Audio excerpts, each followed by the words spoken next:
2 Kings chapter 7.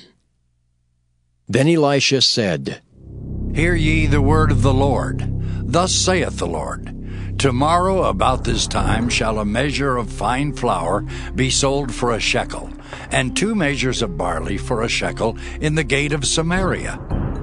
Then a Lord on whose hand the king leaned answered the man of God and said, Behold, if the Lord would make windows in heaven, might this thing be?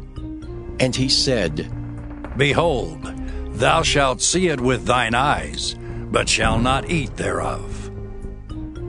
And there were 4 leprous men at the entering in of the gate, and they said one to another, Why sit we here until we die?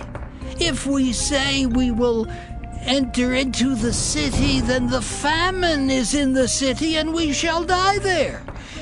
And if we sit still here, we die also.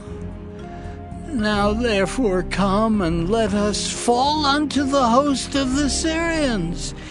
If they save us alive, we shall live. And if they kill us, we shall but die.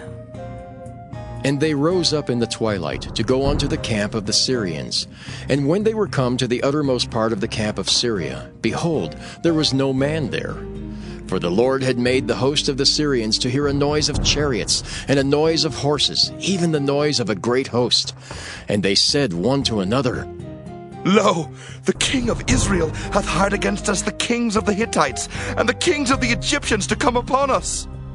Wherefore they arose and fled in the twilight, and left their tents and their horses and their asses, even the camp as it was, and fled for their life. And when these lepers came to the uttermost part of the camp, they went into one tent, and did eat and drink, and carried thence silver and gold and raiment, and went and hid it. And came again and entered into another tent, and carried thence also, and went and hid it. Then they said one to another, We do not well.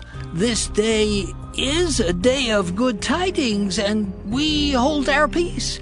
If we tarry till the morning light, some mischief will come upon us. Now therefore come, that we may go and tell the king's household.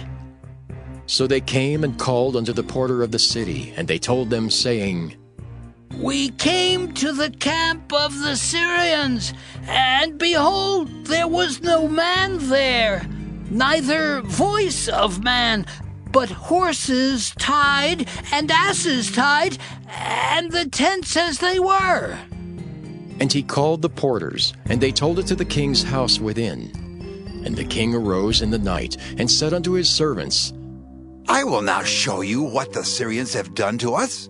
They know that we be hungry. Therefore are they gone out of the camp to hide themselves in the field, saying, When they come out of the city, we shall catch them alive and get into the city.